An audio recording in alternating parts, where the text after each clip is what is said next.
Halo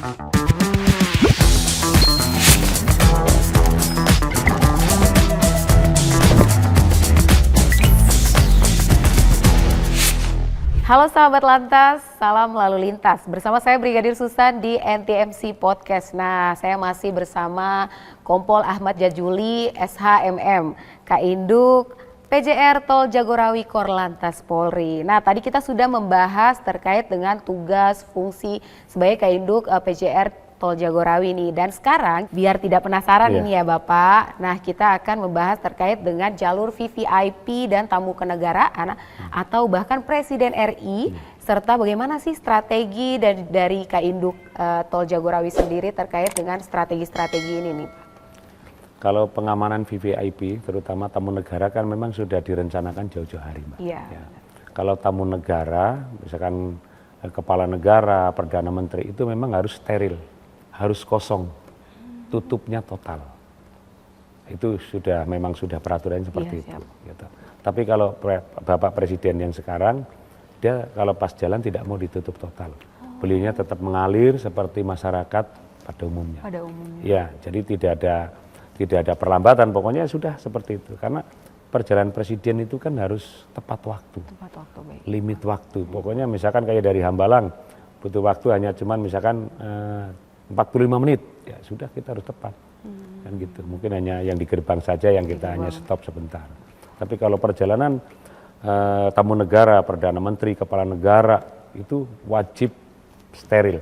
Steril ya Bapak. Nah, tidak ada yang melintas. Penasaran nih Bapak, kalau misalnya tiba-tiba Bapak Presiden kita mau lewat dan itu di waktu malam hari seperti itu bagaimana tuh Bapak strateginya? Kita tetap siaga. Kita tetap siaga kan, dari protokoler pasti ngasih tahu Bapak ini arahnya mau kemana, mau jam 12 mau jam 1 ya kita tetap ada di jalur. Pengamanan untuk di chevron ya, untuk persimpangan itu pasti ditempatkan di situ. Luar biasa banget nih, ternyata jalur Jagorawi ini kan dikenal sebagai jalur tamu internasional dan juga jalur Presiden RI. Nah, bisa dijelaskan kenapa tol ini tuh begitu penting sih Bapak? Karena jalan tol Jagorawi ini kan beda dengan tol yang lain, ya, dari strukturnya, dari aspalnya, ya toh, dari tingkat kekerasannya, halusnya itu beda. Di tol Jagorawi itu lalinya tuh rapi Mbak, orang berlalu lintasnya itu sudah bagus. Ya.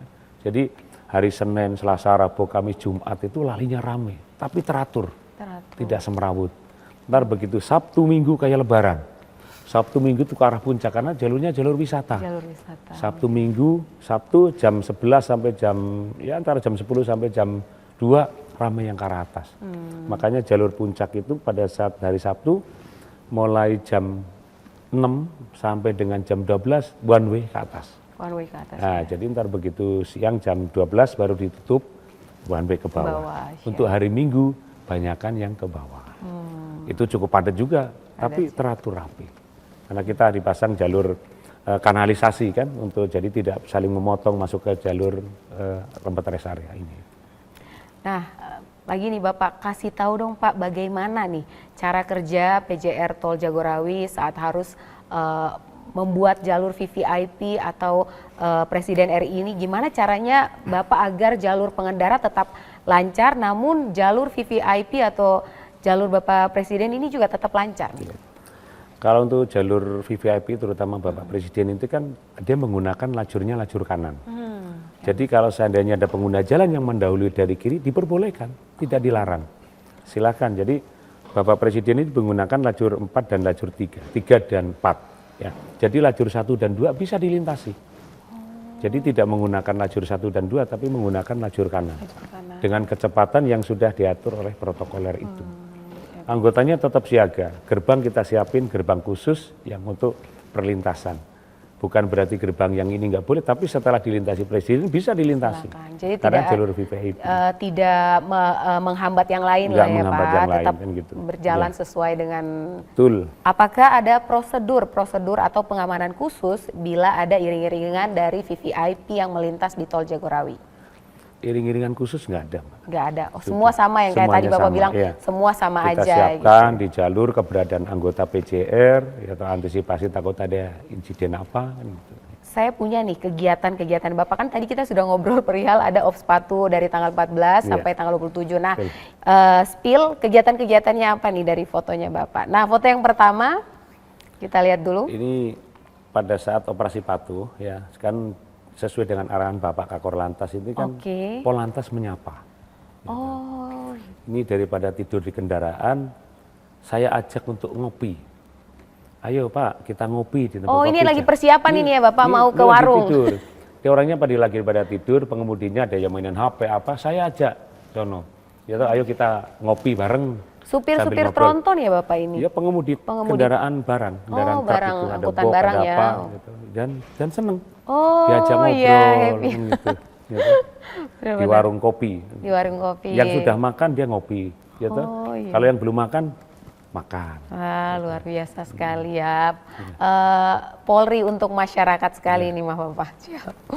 Nah, lanjut ini apa nih Bapak? Bagi-bagi roti ya Bapak? Ada sedikit rezeki ya, jadi kita ajak ngobrol, gitu, tentang keluhannya pengemudi di jalan seperti apa.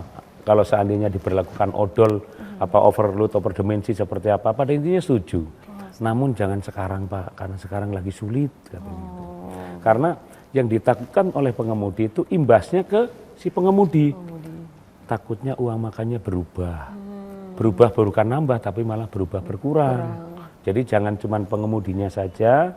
Jadi permintaan dari pengemudi ya si pemilik kendaraan juga iya Pak. Pemilik barang juga dikasih tahu Pak, jangan kita saja.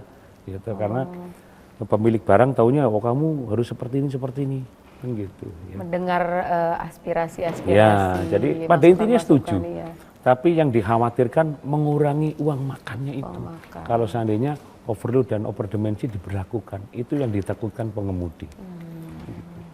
Baik Bapak, apa rencana ke depannya untuk meningkatkan fasilitas dan juga pelayanan di Tol Jagorawi saat ini Pak?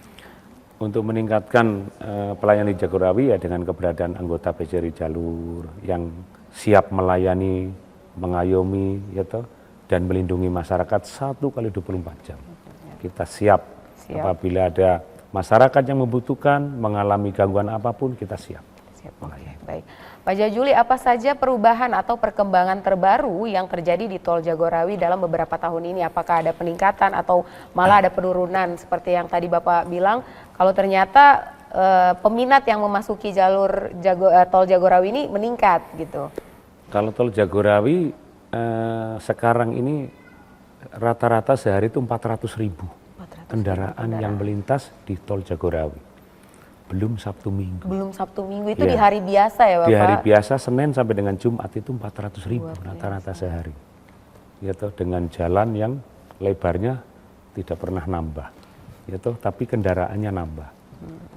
Seberapa efektif sistem kontraflow menurut Bapak di Tol Jagorawi dan bagi para pekerja di timur dan barat nih Bapak? Ya.